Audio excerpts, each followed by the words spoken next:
Hello, Uranus in Gemini. This shift may not start with a loud event that happens outside of you. It might begin in your mind or your schedule or little conversations around you or your social life. If life has felt mentally stale lately, this transit can wake things up fast. I want to give you a clear map for this transition. So we're going to look at the timing at the 3 decans of Gemini that Uranus is going to move into, and at which rising signs might feel it first.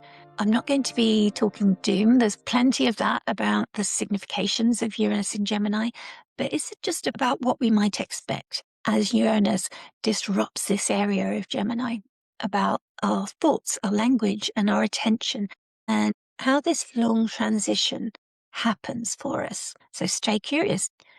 My name's Sonia. I'm from Celestia Astrology, and I'm here recording this for our astrology collective, Sphere Kairos. So let's look at the timeline and why Uranus in Gemini is such a big deal. Uranus entered Gemini in July 2025, but it went back to Taurus in November that year. And now it's going to return to Gemini for good. And it's the last of the outer planet shifts. So in 2025, Pluto had moved first into Aquarius, but then we had all of the outer planets testing the waters of a new sign. And then they all moved back to the sign that they came from. And then in 2026, we've had this move, this drift of the outer planets into the signs that they're going to stay in permanently for some time. It differs by planet, and Uranus is the fastest of the outer planets. And it's also the last that's going to make this shift into this new energy that we're going to be experiencing. And Uranus is going to be in Gemini now until 2033. So we have got 7 years now, but 8 years if you include the time that it was in Gemini for 2025. So we've had Neptune moving into Aries. We've had Saturn moving into Aries as well. From 2023 to 2024, we have Pluto moving into Aquarius. So we've had this generational shift of these outer planets that take an awfully long time in a sign. Neptune will be in Aries for approximately 40. So this really changes the backdrop of our generation. And I mean, my teacher Adam laughs every time he says this word, but society, how society functions and moves. And if you think of like school children, a classroom, all these children will have these outer planets in the same place in their chart. So they might have the sun in a different place or Mercury or Venus, but they will all have the outer planets in the same place. So this is why we call it generational, because from this year forward, all the children born until 2033 will have Uranus in Gemini. So we think of them as a collective, because they all embody this energy, this experience, and these significations. And we've been in this transitory period, and Uranus moving now, it is the final movement. So you might want to think back to that time between July and November.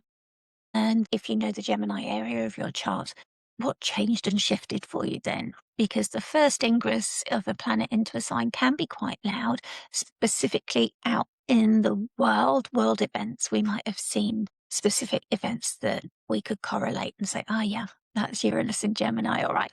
And I'm going to take you through some of those significations. But I like looking at the decans, and the decans are 10-degree segments. And I think that's particularly useful for the outer planets because they move so much slower. It's less noticeable with the faster planets. But I do find it useful with the lunations and with the outer planets to notice the decans, because they're in each decan for a number of years. And as they move through the decans, they're kind of progressing through a story that develops the significations of that sign. So each decan of Gemini has a different progression and story of how it expresses. So this first decan of Gemini runs from 0 to 10 degrees, and it carries this opening phase of Gemini through to May 2028. And that's when the shift into the second decan will happen in June. That second phase will run from June 2028 until July 2030. And then the third decan begins and carries Uranus through to the end of Gemini when it finally enters Cancer in May 2033. So you can see how it's a good few years in each. And Uranus, of course, will be retrograding across some of those lines. So give me some grace with those dates, because it will have some retrograde periods. But it gives you a rough timeline. Gemini changes the field here because Uranus jolts whatever has gone stale. It's known as the awakener, the disruptor.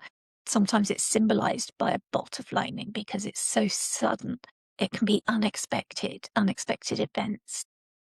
When Uranus connects with a planet in our chart, often we feel that as sudden events that can change and disrupt what's going on in our life. Especially if there's stale energy where we've resisted change, suddenly we're jolted out of that and moved to where we're meant to be. And Gemini, with its ruler Mercury, we look at things like speech and learning, trade, travel, money, and the links that your mind is making all the day as it goes through communicating. And I enjoy some of the videos that astrologer S.J. Anderson has put out on this subject, and I'll put some links to those in the show notes. And he talks about how this transit can rewire the nervous system of society again. It can also split people into rival stories of all camps, because Gemini is famously the sign of the twins. There's a lot of duality in this sign. And we have the fixed stars, Castor and Pollux, who their lore and their myth is about the battle between the two twins, their relationship and their rivalry. So let's look at some of the historical examples.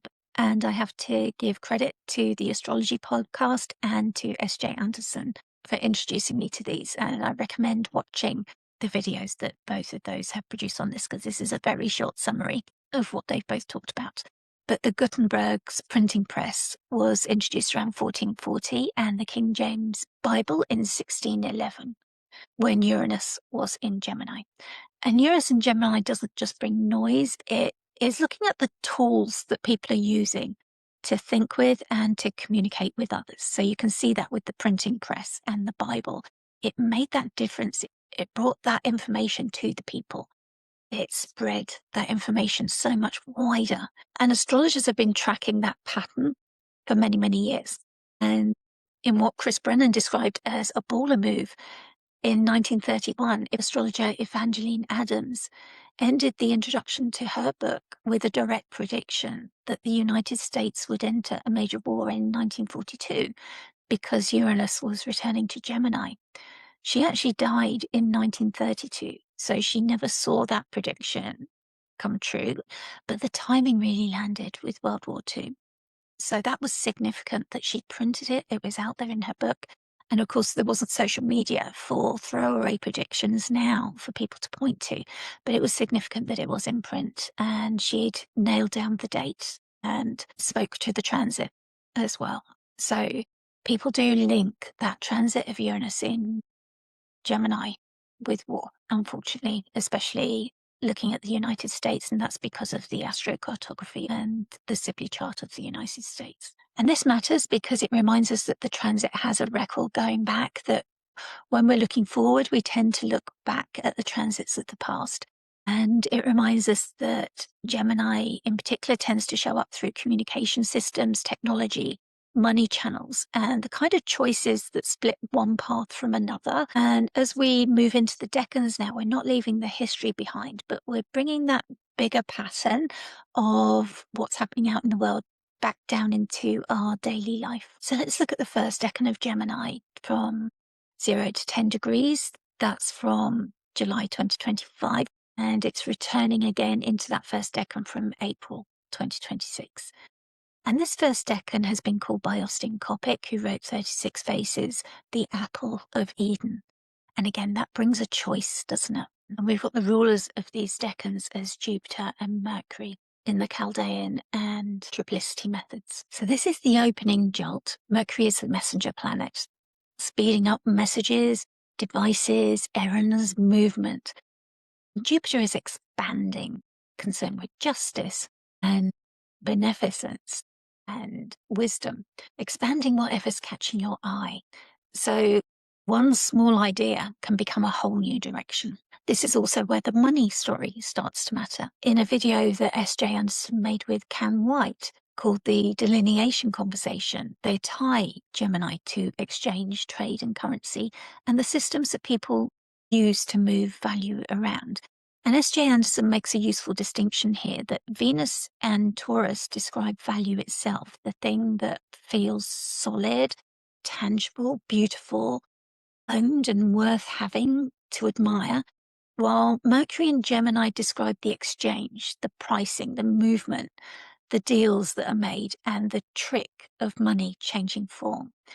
And that includes things like the old trickster cons, like when they used to do coin shaving and fractional reserves, credit systems, and the strange fact that money often works because people believe in it and agree to the story, and that banks can collapse when a rumor spreads that their funds aren't available. And yet we all know that the money that we invest isn't physically held in the bank. We know that. And yet a run can come on the money when alarm spreads, and that can be enough. So there's a tacit agreement there that is known but bought into, that when something's printed on a piece of paper, it doesn't actually hold that value tacitly, whereas a piece of art or something maybe does, or the different ways that these things hold value. And as Jay Anderson points out, that in the past, Uranus in Gemini periods also lined up with money resets, that the Bank of England was formed in 1694 and greenbacks came in 1861, all with Uranus in Gemini. So this phase may bring early signs that the way that people borrow, transfer, or store and value money is changing.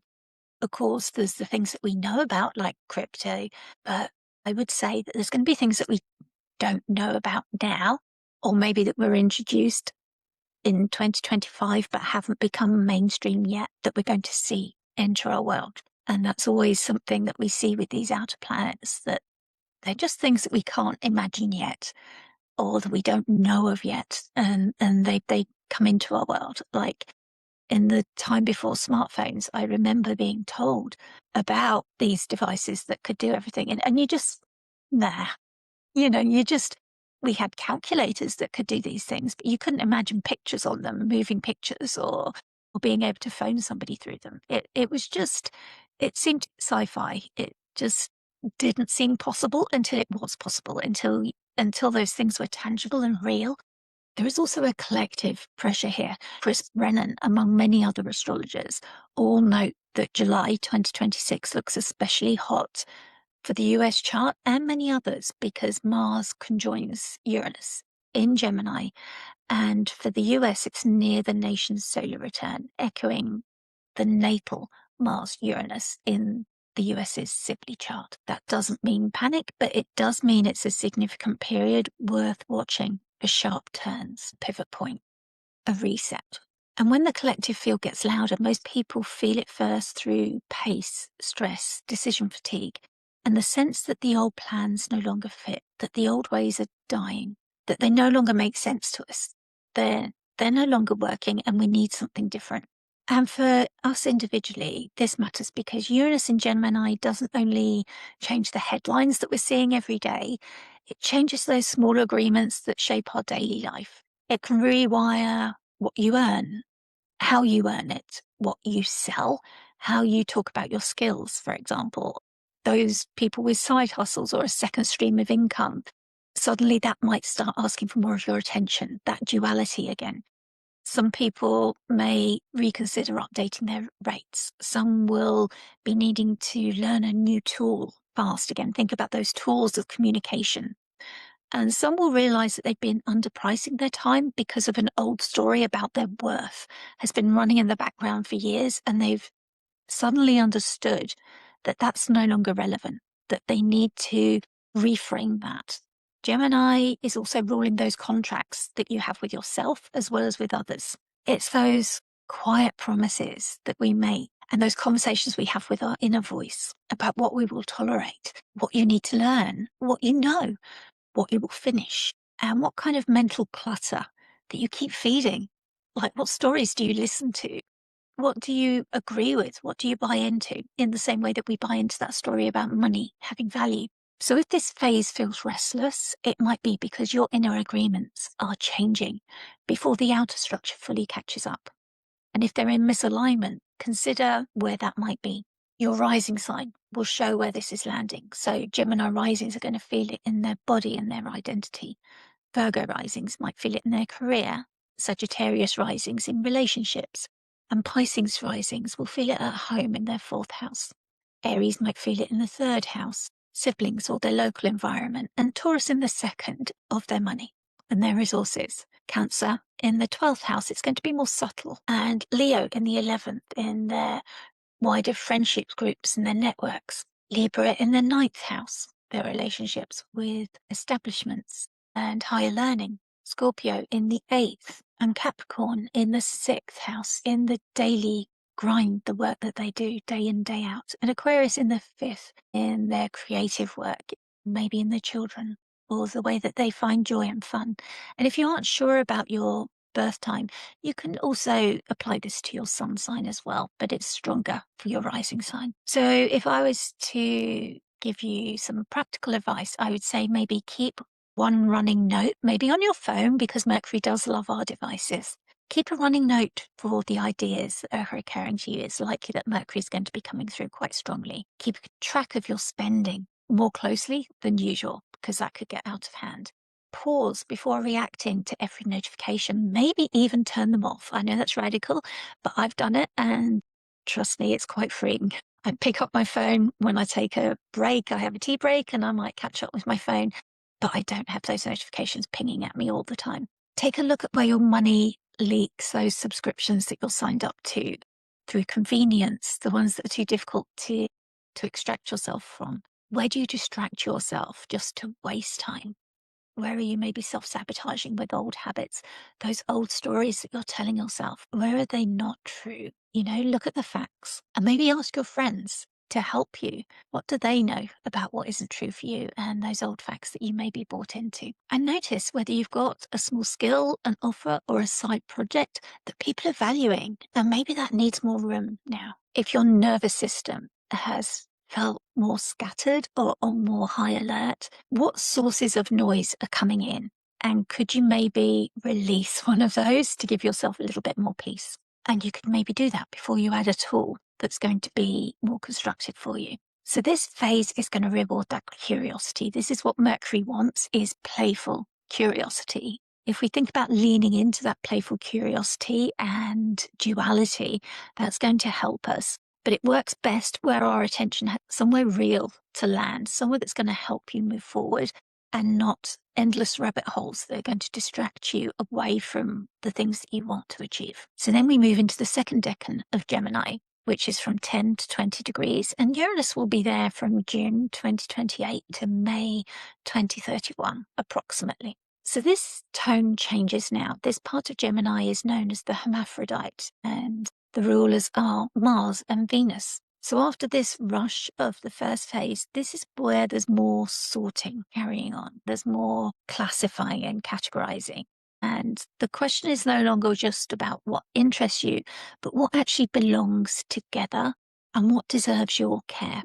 Mars and Venus bring some friction, some desire, and some attraction into the same field. So this can feel like a tug of war between urgency and patience. Divided attention gets noticed and exposed first. What are you saying yes to? Is it everything? Or are you living in this constant fight or flight mode? You're responding and you're saying yes to everything and it's feeling draining. Are you exhausted by that?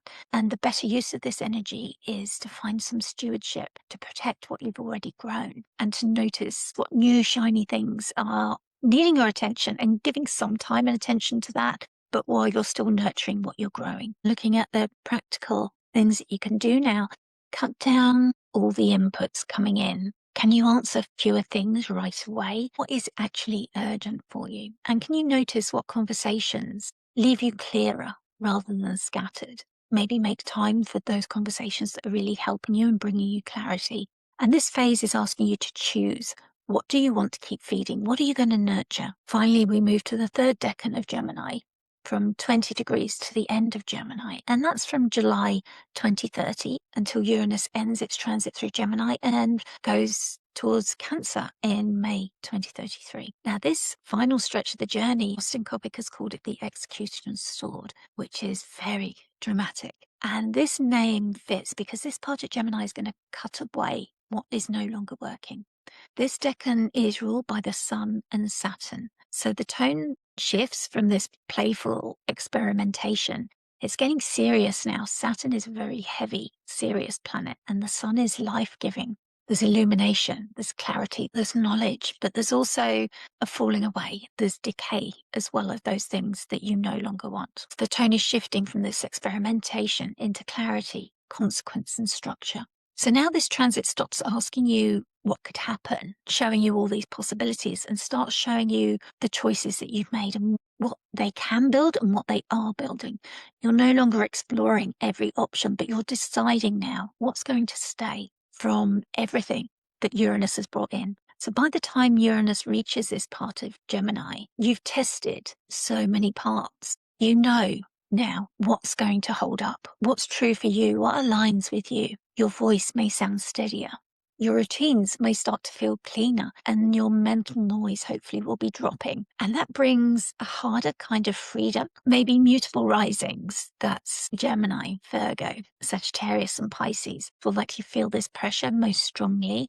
So, for example, the Gemini risings may go through one last major identity shift as they make these decisions. It's hard for Gemini to choose just one because they have this dual nature. They prefer to have two of everything. And that's the same for most mutables. They're used to move easily between two things. Virgo risings could hit a breakthrough in career or public life. And Sagittarius risings may be closing a long relationship chapter and moving into a new phase. Pisces risings may finally find more peace around home and family. So practically, I think it might help to name what you're done carrying, just noticing what's showing up right now and simplifying your daily system. Keep only those habits that still feel alive, that are still supporting you. And by the time Uranus leaves Gemini in May 2033, those choices that you've kept will be the part that lasts and will support you while Uranus is in Cancer. And obviously, this is a way away. You're probably not going to remember this video by that time, but it just helps to get that overall picture of that progression when it all starts, of what you're going to be moving towards by the time Uranus ends its journey. So this time through to 2033 is going to wake up your mind. That's the main energy that we're going to be experiencing. And then it's going to test what deserves your energy. Like, we can be so scattered with our devices calling on our attention all the time. And I think we're going to get really clear on where we're going to put that energy of ours. And it's going to help us choose what's going to stay for us. Check your rising sign. And if you don't have your birth time or you don't have your own chart, you can always go by where your sun sign is. So if your sun is in Gemini, you can read the rising sign for Gemini, but it just won't be as specific. It will be more general guidance. And if you know where Gemini sits in your chart, you can know what area of life it's affecting, and you can work constructively with it and set specific intentions for that area of your life. You might know where Mercury lands in your own personal chart, and that will bring in the themes of that area as well. So if you know that your Mercury is in the 4th house, for example, you know that themes of home will be coming in as well. Or if Mercury's in your 1st house, themes of yourself, your body, your appearance, how you think, your health, and how you show up in the world. So keep it personal. Ask yourself what you're agreeing to each day with your words, your schedule, the way you think, the purchases, how you're exchanging your money, your attention, and those tools that you're using. Remember those tools and the stories that you're agreeing to. Remember the story of money. And that's where this transit can get real, not just in those scary headlines out in the world and how the world is changing. But remember that with astrology, sometimes this is what's meant to be happening. And it's difficult to watch. It's very difficult to live through. But sometimes astrology gives us that timing and that sense of things that are meant to happen. And it can help us put it in perspective, although that is little consolation for anybody who's personally involved or has family that's personally involved. So I am sending love out to anybody who will be individually affected by the changes that this is bringing. But all we can do as astrologers is to look at these movements of the planets and to share in our experience and our studies what we understand from them. So that's all I'm trying to do here, is to inform you so that you can stay prepared for what might be coming and you can understand in your own personal lives what to expect. So this is where this transit gets real first, sort of not in these outside headlines, but in these habits that are shaping your everyday, your mornings, your inbox, your spending, your learning, and the way that you talk to yourself, those stories in your head as well, when life speeds up or gets overwhelming. or when there's two choices as well. Uranus in Gemini can open these new beginnings around skills, income, writing, teaching, social connections, networks, and the way that we work and the flexibility in that. But it also exposes where your mind has been split from your values and offers these different paths and asks you which you will choose. And it's important to remember that the steadier path is often simple. And it helps sometimes to name that story that you're done repeating, to notice when there's that repeating story that isn't helping you. And that's why I work a lot with mindfulness, because that's what mindfulness taught me, that these repeating stories is just our mind trying to solve something. And that when our mind has worked through a story over and over again and not found a solution, that becomes something that is unhelpful to us. And that's when it's time to release that story and to focus on just what the facts are. We can plant better seeds through our daily choices, and we can trust and proceed with the version of your life that feels most honest.